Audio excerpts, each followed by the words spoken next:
Gambling about my money, I would've went dummy and been grand. But I got this shit locked up, can't nobody stop us, young nigga. I'm chasing that big bag. Everybody around me, they clutching the fire.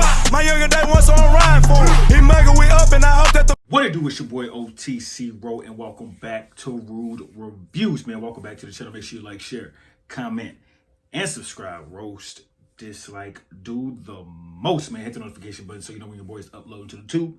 Hashtag Rude Ones in the comment section for a shout out on Friday and every single Friday after that. Appreciate you rocking with the boy on the way on the ground, our hustle to 100,000 of them things, man. This is another movie review, man. So today's movie review is The King, courtesy of Netflix. Now I watched this one last night, and pretty much this is the one of the stories of King Henry V. For those who don't know who King Henry is, he was the king of that sir England.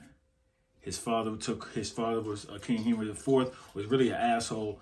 Set up a lot of things that were not to be prominent in the kingdom throughout the country, throughout the land, and throughout, foes. And so once he died, King Henry V had to take over. So in the beginning of the movie, I like how they portray King Henry, because history doesn't portray him as a drinker, as a partier.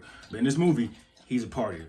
He's drinking. He don't give a damn about his father, which I can understand. His father's an asshole. He's doing all these things. He's taking his power and he's using it to his advantage in the wrong way. So he starts off, he's a drunk, just partying, hooking up with girls and whatnot. Then his father dies. And I like the transition. But I like the seriousness, because he was a drunk, but he was also a warrior. He's also about that action. He was also, a person who was very good in battle, was not scared of anything. Actually went one-on-one with somebody else in the movie, actually twice, and killed both of them. So he was real accustomed to war, and he wasn't shy about it. Now, the thing about the movie I like the best is it was predictable, but it was predictable to the fact that it had a twist. Everything had a twist to it. So he became king after his father died, and immediately the people that his father, left in charge beneath him, they was putting all this shit into their head. So the archbishop, he named all these fucking things, all these things that people were doing, and how they need to go attack them, how they need to go kill everybody, go take over everybody's land, and all this other bullshit.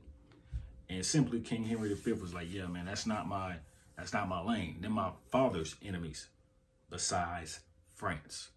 The people behind him was really keyed on attacking France. So what they did is, like I said, King Henry V did not want to attack France. So what they did is they hired an assassin, one of his cousin and his best friend, and a person that's really, really close to him, that was real close to his father. They hired a fake assassin, saying it was from France, to start the war. All right. And he was gullible. It got into his head. They kept pushing into his head, pushing into his head, pushing into his head. And eventually he tried to stay as strong as possible for long, but eventually it got to his head, and he was like, oh, you know what? Fuck France. We're going to have to beef it out with France. We're going to have to duke it out with France. So that's what they proceeded to do. They duked it out with France. Before that, he became king. He received all of these gifts. And one of the gifts was from France, was a ball. And the other gifts he gave to his friends, he gave to his friends and shit like that. But the ball he kept.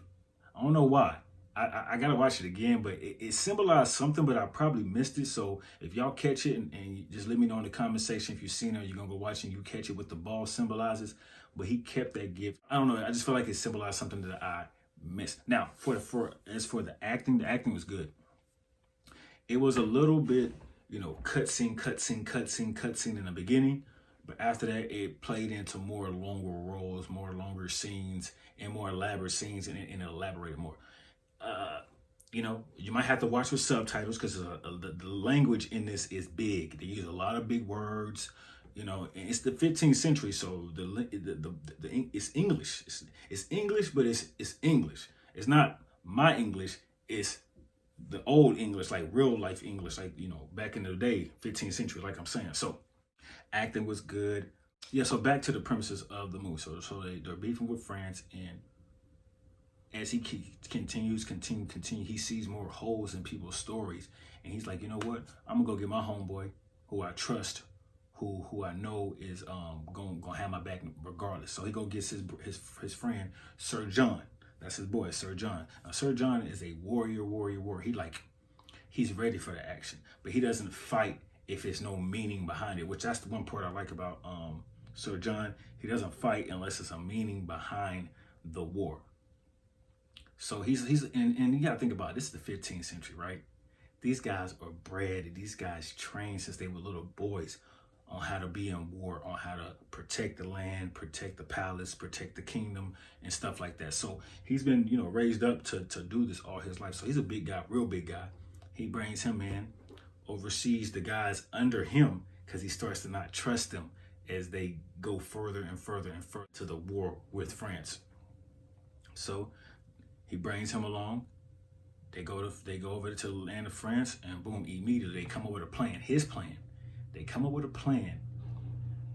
But first they got there and they was just throwing them, bombing them. Boom, boom. It looked like they were bombing them for weeks. And then they came up with a plan. They was going to trap him inside, and it was going to rain. And Sir John said, this was a funny part. He said, it's going to rain because his right knee was hurting. My twin brother, has a plate in his leg. And when it starts hurting, that means it's going to get either real cold or it's about to rain. And most of the time, it really, he says it's hurting, it started raining. So I kind of thought that was funny that he said if his right knee is hurting, it's raining. So it rained. And he said if it rains, France is going to have all their armors, because France is all knights. They all knights or people on horses. People don't know that. So they're all on horses. Nobody's on foot. Everybody's on horses. If it rains, you send out the first group. So England sent out the first group, and they all had armor on. And they was fighting, duking it out. Sir John said, if it rains, it's going to get muddy. They're going to have all that armor on. They're going to fall. The horses are going to get stuck, and then we can just stick them up, knock them down, clean them out. And then you bring in the rest of everybody else. They shoot the arrows, and they come in. They don't have no armor on, and they just in there swift, fast, and slicing and dicing. And that's exactly what happened. It rained. They got the battling. They sent the first wave out there. Everybody had armor on. They sent the knights on there. Everybody from the knights had armor on with horses. They were duking it out. And then England sent their second platoon out there. Second, third, and fourth platoon out there, which have no armor on. They was they was able and mobile, and they got out there. They started killing them. And eventually, the prince from France, not the king, but the prince, the father. The father didn't want no parts to do with the war. He didn't want no parts. He didn't know why they was getting bombed. He thought when they sent a message back saying, "Why'd you send an assassin?" He thought the King Henry V was drunk. This is the king of France, not the prince who started the war. But he thought he was drunk. He started to laugh. He thought it was a joke. So when they started to get bombed, they didn't know. The Prince of France and King Henry was about to duke it out. But don't forget, the Prince of France, he got that metal shit on, slipping and sliding, and he getting sliced up. He got stabbed up immediately. They didn't even have to fight. King Henry put his knife down. He said, "Y'all take care of my lightweight." They stabbed him up. So it was a very, very good movie. It was shocking, because it just came out, and I was like, movies like this are made in the 15th century, that medieval time type shit. They can be a little iffy, but this one was good. The action was thought out. It was spaced out. It wasn't too much at one point, and it wasn't too little at another point. So I thought it was a pretty good movie. I definitely would recommend you go see it. It's on Netflix and shit like that. So I definitely would recommend you seeing the movie if you have time. I just don't want to forget anything. Oh yeah, Johnny Depp's daughter, which is the first movie I've ever seen her in. She played a small role towards the end, being the prince, the king of France's daughter. And when they overtook France, the king gave his daughter to the King Henry V, and they was married. And that's when, yeah. She's the smartest. To me, her part, she came in and she was like, you ain't gonna tell me what to do. You ain't gonna do none of this. You're very gullible. And that's when she said, why do you think we sent an assassin to kill you? We didn't do that. Think about it. And he started to think about it. And she's like, you're gullible. And I was like, yep. He is. The whole fucking movie, he been gullible. They been feeding him shit, and he been going right along with it. That's why he in the war. Not because of him, because them people behind him, Archbishop and them, was feeding all that shit into his ear. So when he got to her, she said that to him, and it made him sit back and think. And when he would sit back and think, he was thinking, he was like, who else was there when that happened? I forgot the dude's name. William. Yeah, William, backstabbing motherfucker. He went to William, and William was like, oh, ain't this what you wanted? You wanted peace, right? This is how you get peace. King Henry was like, nah. Stabbed him right in the head. I was like, fuck. You know, betrayed his trust. So Johnny Depp's daughter had a very small role when it comes to length, but a big role when it comes to information. And so, pretty good movie. I would recommend it. Like I said, it's action, but it's not long, extensive periods of action. It's gonna give you a taste here, but it's gonna give you but when it's action, it's gonna get graphic. You know what I'm saying? Blood's gonna be spurting out, and it's gonna be what it is. It's the medieval times. It's the 15th century. So yeah, make sure you go check out The King on Netflix. Let me know if you already seen it. Let me know if you're, you know what I'm saying, what you think about it. Anyways, man, let me know if you like the video. Let me know if you didn't like the video. This is your boy OTC Wrote, and as always, I will see you when I see you.